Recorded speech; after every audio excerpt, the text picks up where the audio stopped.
Hi everyone, it's Christine. Just trying to do an update. Got all this equipment in front of me. Sorry, it's my microphone, my mouse, my breathing machine, just a lot of stuff. But anyway, I wanted to touch base because I watched Judy's video. Want to let everybody know how I've been feeling. And I was in the hospital in March. I went 3 months without working, and I have abdominal distension where I look pregnant, kind of. But my muscles are crazy, so I'm tight everywhere, and it's not like fat pregnant, it's like hard belly, full of, I don't know. Anyway, I'm going in for a second opinion next week. So far, I'm trying to weigh my options out because I'm declining so fast. My quadriplegia is progressing, and it's mainly my breathing that's the big life-threatening part of where I'm going through. But I guess I'm just getting wiped out from all three. Anyway, I'm doing a series of doctor appointments this month with all my specialists, and we're talking about end-of-life care. I know that probably is something that you guys don't want to hear, but it's called quality of life. It happens all the time in the hospital. It's just if I get to the point where I can't work and I have to leave my home and go into nursing home, three of my specialists told me that I probably would not survive. So I'd rather do hospice here at my house. And so it's kind of a waiting game. I've got my second round of doctor appointments this month. So far, when your rehab doctor cries and tell you that you're his hero and that you work, and it's pretty emotional. All my doctors can see that I'm suffering, and of course all my neighbors and other people that know nothing about medicine think that I'm a weak-willed person that just wants to commit suicide or something crazy like that, when really all it is I'm getting more and more dependent on air, not oxygen but just air, because my lung capacity is shrinking, and I don't want to get to the point where I'm totally dependent on air. It's not that. It's just a combination of everything, the sickness, the quadriplegia, spending more time in bed, not being able to use the phone. I suppose, if the doctor's willing and I do okay on my pulmonary function test in August, maybe they'll be able to do a colonoscopy and try to find out what's causing my impaction or whatever it is. I have no idea. All I know is that my pulmonary doctor told me I have a six-pack somewhere underneath it all because my muscles are so tight. But to be straight honest with you guys, I've been going through a lot of grief, a lot of crying, and I don't like suffering, and I have some strong agendas and purposes, and I really want to be a voice for the vulnerable adults. So it's kind of like one of those things, like, which way is it going to go, I have a friend that's been helping me the last several months, since about October, and he basically drugged me out of bed every day till I could regain my strength. We're kind of back and forth fighting. It's difficult. I mean, I'm sick. What do I have to offer? I mean, yeah, I mean, I have a nice place and all of that, but my longevity, he's younger than me, so I can't really offer him family or anything like that. And to be honest with you, I watched my boyfriend die, and it sucks, It absolutely sucks to see somebody pass. I've been in the situation where I've seen a lot of people die. I've seen a lot of people just be taken off their things that are keeping them alive, and that's what I would choose to do. I'd rather do it here in my house than I've lived here 14 years, and I don't want to go to a nursing home. I need one-on-one care. In nursing homes, they have 10-on-1. So I'd be just basically left in bed, and I already know what that feels like. So, I'd really might have to make a choice, and I think everything's going to be dependent on that August 8th appointment to see, if my breathing gets worse, then I'm probably not going to go through another winter. If I'm not working, they'll take me out of here. That's the only reason I'm getting caregivers or Medicaid is because I work. So I guess I'm going to work until I'm dead, probably. But anyway, the good news is I got a really good job, and my bosses have been really flexible with me, and I can really work just about any time. I do quality assurance now. I just evaluate and listen to the tech calls that I used to make or take, and then I coordinate with the supervisor. So it's pretty easy, low stress. But would you want to work if you were in bed and just barely getting yourself out of your house after being bound all day because of your health?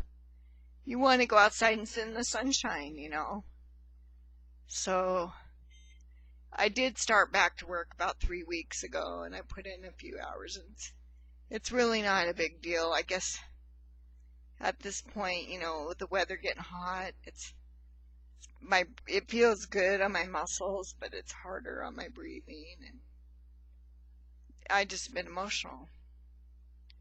Who wouldn't be, So I just wanted to let everybody know that I'm struggling, If I'm in bed because I had a rough day, then pretty much stuck there. So that's why I haven't been able to really do videos or anything. And I've been having a lot of drama with my home care, people taking care of me. People have been quitting. I mean, I'm high needs, you know what I mean? These people are making $10-11 an hour, and I'm a quadriplegic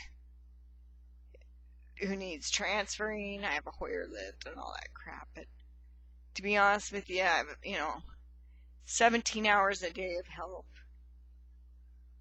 and I could probably write it out, with Scott's help, but then again, I really don't want him to have to be, for some reason, I need sacrificial love at this point, and it's a lot to ask from somebody. A lot, and I don't think that it's going to happen.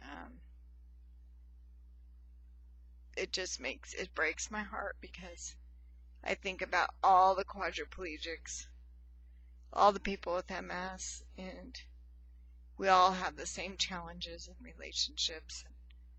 When I went to the hospital yesterday, I talked to I talked about 5 people in wheelchairs. People that nobody would probably ever walk up to in a million years. Like, I walked up to this, or rolled up to this guy. He's probably got CP. Looked like he was, older. He had a little bit of gray hair, but I mean, he's nonverbal, and he had the coolest wheelchair. He had this concoction where he could drive his wheelchair with his leg, because he could move his leg around. And he was had this computer where he could, I don't know how he operated it, but it speaks for him. It was just so cool to talk to him. And he had these Seahawks banners on his wheelchair, so we were talking about the Seahawks. I put my hand on his arm, and it made my day, because I know that the rejection when you get to be a quad is sometimes pretty high. I mean, sometimes it can be your flipping friends, family members, And when I look at people that are severely disabled as him, I know that he's human. He has feelings. He wants to be talked to. And I know that it probably made his day that I talked to him, I talked to this other guy that was driving his wheelchair with his head, kind of moving it back and forth. I was asking him about that. And he's been paralyzed since he was 23. You just meet all these interesting people and their stories. I'm at the point where I'm having trouble with my arm because I usually do Botox. Well, my rehab doctor yesterday would not give me any more Botox because of my lungs. So it just means that I'm having more trouble driving my chair. I wouldn't be able to have a chair where I drive, where I sit back, because I don't have the core strength. And I'd probably drive off a curb or something because I can't sit back. So they don't really have a great modification for driving a wheelchair when you're as screwed up as me. I think they would, because they have so many cool devices for people, but I'll be following up to see if we can come up with something. Anyway, I hate to be depressed and emotional, but so it is what it is, right? Well, one thing that I want everybody to know, bottom line, is I don't want to suffer anymore. I'm not like giving up. I mean, it's like so frustrating when I hear people say, oh, if she had more willpower, I mean, would you go up to somebody with muscular dystrophy and say, hey, if you had a little bit more positive attitude, maybe you could get out of that chair? I mean, it's the same thing with us, it's frustrating because, people that see me suffer in my home get it, but people that see me out on the street, for the most part, especially when I clean up, I don't look much different, I mean, people don't know that I can't move my hands, really. It just looks are so deceiving. Anyway, obviously I'm venting. I want to tell everybody that the support group has been the best thing. I've really enjoyed getting to know everybody. And I care about everybody, and if I get the chance, I'm gonna be the voice if I get that chance. And I'm still working on it. still have a lawyer. Things aren't exactly falling into place like I want them to be, but you never know. It's kind of like the game of chess. You think you're behind, and then all of a sudden you make a move or you get an email, and it kind of changes your attitude. So, I'm not saying one way or another right now. I just know that I'm considering it, and I hope people understand that. I understand that because I watched my boyfriend die. I had to see my boyfriend taken off the things that were keeping him alive. And it sucked. And it's a horrible loss. And but realistically, he was in the hospital for 9 weeks. And there wasn't going to be a treatment for him, It's different when you're a quad.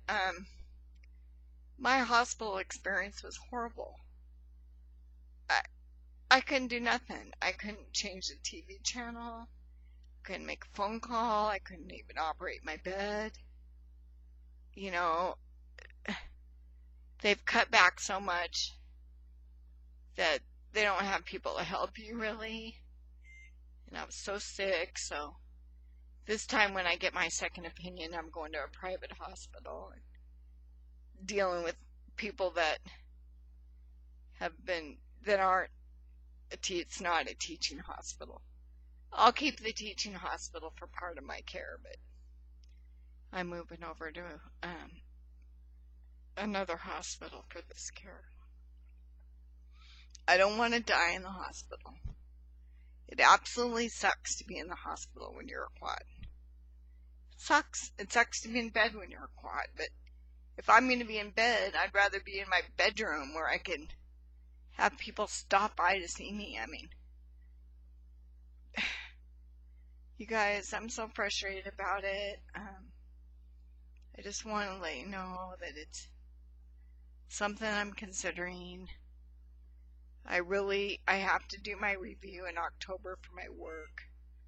So really I need to, July, August, and September, I really need to put some hours in. But like this month, I've got a doctor appointment every week.